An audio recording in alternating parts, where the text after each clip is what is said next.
Hello दोस्तों, स्वागत है आप सभी का आपके अपने यूट्यूब चैनल ऑनलाइन स्टडी में। आज मैं लाई हूँ आप लोगों के लिए कुछ नए प्रश्न एक प्रैक्टिस सेट के माध्यम से, जो आपके आने वाले सभी प्रतियोगी परीक्षाओं के लिए उपयोगी प्रश्न होगा। आप किसी परीक्षा की तैयारी करते हैं तो आप हमारे चैनल से जुड़ सकते हैं। जुड़ने के लिए सबसे पहले चैनल को सब्सक्राइब कर लें, उसके बाद चैनल के बेल आइकन को भी ऑन कर दें, जिससे हमारे आने वाले सभी वीडियो का नोटिफिकेशन आपको सबसे पहले और समय पर मिल पाए। तो चलिए हम आज देखते हैं कुछ नए प्रश्नों को, जो हमारे आने वाले सही परीक्षाओं के लिए उपयोगी होगा। खासकर हमारे रेलवे, आरआरबी, एनटीपीसी के लिए मोस्ट इम्पोर्टेंट प्रैक्टिस सेट होगा। चलिए देखते हैं इस प्रैक्टिस सेट के क्वेश्चंस को। ये रहा हमारा पहला प्रश्न। ग्रीक रोमन कला डैश में पाई जाती है। क्वेश्चन नंबर फर्स्ट है, ग्रीक रोमन कला डैश में पाई जाती है। इसका सही आंसर है गांधार में। ग्रीक रोमन कला गांधार में पाई जाती है। ऑप्शन बी होगा हमारा राइट आंसर। अगला प्रश्न है, निम्नलिखित में से कौन सा पदार्थ विद्युतीय चुंबक बनाने के लिए सर्वाधिक उपयुक्त है। क्वेश्चन नंबर सेकेंड है, निम्नलिखित में से कौन सा पदार्थ विद्युतीय चुंबक बनाने के लिए सर्वाधिक उपयुक्त है। इसका सही आंसर है सॉफ्ट आयरन। सॉफ्ट आयरन विद्युतीय चुंबक बनाने के लिए सर्वाधिक उपयुक्त पदार्थ है सॉफ्ट आयरन, ऑप्शन सी। अगला प्रश्न है हमारा, रात के समय पेड़ के नीचे नहीं सोने की सलाह दी जाती है क्योंकि पेड़ डैश छोड़ते हैं। रात के समय पेड़ के नीचे नहीं सोने की सलाह दी जाती है क्योंकि रात के समय पेड़ छोड़ते हैं कार्बन डाइऑक्साइड। रात के समय पेड़ के नीचे नहीं सोने की सलाह दी जाती है क्योंकि पेड़ छोड़ते हैं कार्बन डाइऑक्साइड, ऑप्शन ए। अगला प्रश्न है, मनुष्य के रक्तचाप का पीएच मान लगभग कितना होता है। मनुष्य के रक्तचाप का पीएच मान लगभग कितना होता है। तो इसका सही आंसर है 7.5। मनुष्य के रक्तचाप का पीएच मान होता है 7.5। अगला प्रश्न है, अमोनिया के उत्पादन में प्रयुक्त होने वाली गैस कौन है। अमोनिया के उत्पादन में प्रयुक्त होने वाली गैस कौन है। इसका सही आंसर है नाइट्रोजन और हाइड्रोजन। नाइट्रोजन और हाइड्रोजन, ऑप्शन डी। अमोनिया के उत्पादन में प्रयुक्त होने वाली गैस है नाइट्रोजन और हाइड्रोजन। अगला प्रश्न है, जल का सबसे शुद्ध रूप कौन सा है। जल का सबसे शुद्ध रूप कौन सा है। इसका सही आंसर है वर्षा का जल। जल का सबसे शुद्ध रूप होता है वर्षा का जल, ऑप्शन ए होगा हमारा इस प्रश्न के लिए सही उत्तर। अगला प्रश्न है, क्लोरोमाइसिटिन क्या है। क्लोरोमाइसिटिन क्या है। इसका सही आंसर है एंटीबैक्टीरियल।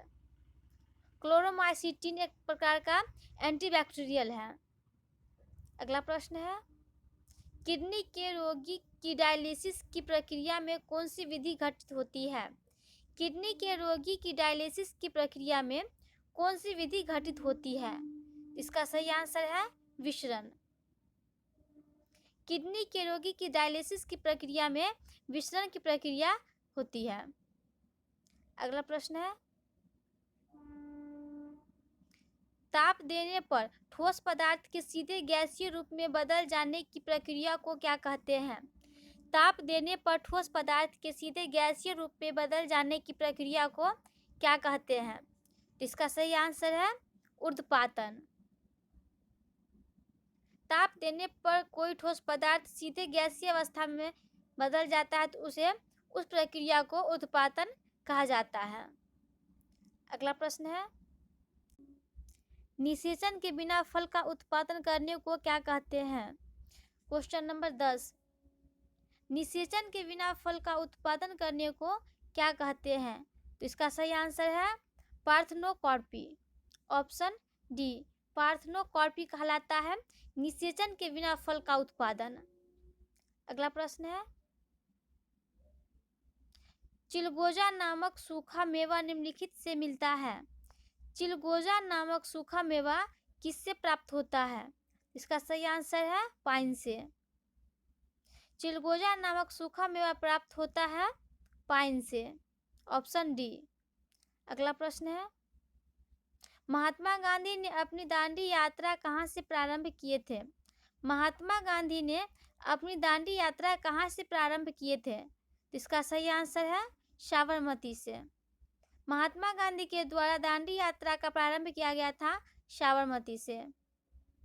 अगला प्रश्न है, निम्नलिखित में से कौन सी नदी अरब सागर में गिरती है?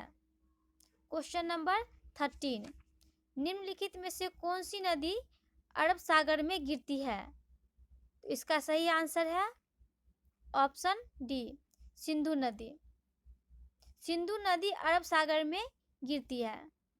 अगला प्रश्न है, झूम है एक प्रकार का, झूम एक प्रकार का खेती है। झूम होता है एक प्रकार का खेती। Option B. अगला प्रश्न है, भारतीय संविधान का हृदय निम्न में से किसे कहा गया है? भारतीय संविधान का हृदय किसे कहा गया है? इसका सही आंसर है संवैधानिक उपचारों का अधिकार। संवैधानिक उपचारों का अधिकार को भारतीय संविधान का हृदय कहा गया है।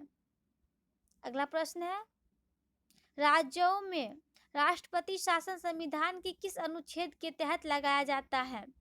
किसी भी राज्य में राष्ट्रपति शासन संविधान के किस अनुच्छेद के तहत लगाया जा सकता है? इसका सही आंसर है अनुच्छेद 356 के तहत। किसी भी राज्य में राष्ट्रपति शासन लागू किया जा सकता है भारतीय संविधान के अनुच्छेद नंबर 356 के तहत। अगला प्रश्न है, प्रतिवर्ष भारत में वित्तीय वर्ष प्रारंभ होने की तिथि है। प्रतिवर्ष भारत में वित्तीय वर्ष प्रारंभ होने की तिथि है। इसका सही आंसर है 1 अप्रैल। प्रतिवर्ष भारत में वित्तीय वर्ष प्रारंभ होता है 1 अप्रैल से।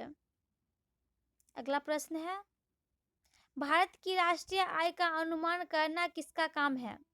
भारत की राष्ट्रीय आय का अनुमान करना किसका कार्य है? तो इसका सही आंसर है केंद्रीय सांख्यिकी संगठन का। केंद्रीय सांख्यिकी संगठन का कार्य है भारत की राष्ट्रीय आय का अनुमान करना। ऑप्शन डी होगा हमारा इस प्रश्न के लिए सही उत्तर। अगला क्वेश्चन है, एक सुपरसोनिक वायुयान की गति होती है। एक सुपरसोनिक वायुयान की गति कैसी होती है? इसका सही आंसर है ध्वनि की चाल से अधिक। एक सुपरसोनिक वायुयान की गति होती है ध्वनि की चाल से अधिक। ऑप्शन सी होगा हमारा राइट आंसर। अगला प्रश्न है, चीनी यात्री ह्वेनसांग किसके शासनकाल में भारत की यात्रा किया था? चीनी यात्री ह्वेनसांग ने किसके शासनकाल में भारत की यात्रा किया था? इसका सही आंसर है हर्षवर्धन। हर्षवर्धन के शासनकाल में चीनी यात्री ह्वेनसांग ने भारत की यात्रा किया था। ऑप्शन सी होगा हमारा इस प्रश्न के लिए सही उत्तर। तो ये था हमारा इस प्रैक्टिस सेट का अंतिम क्वेश्चन। चैनल पे जो नए हैं चैनल को सब्सक्राइब जरूर कर ले, साथ ही साथ बेल आइकन को भी ऑन कर ले, जिससे हमारे आने वाले सभी वीडियो का नोटिफिकेशन आपको समय से और सबसे पहले मिल पाए।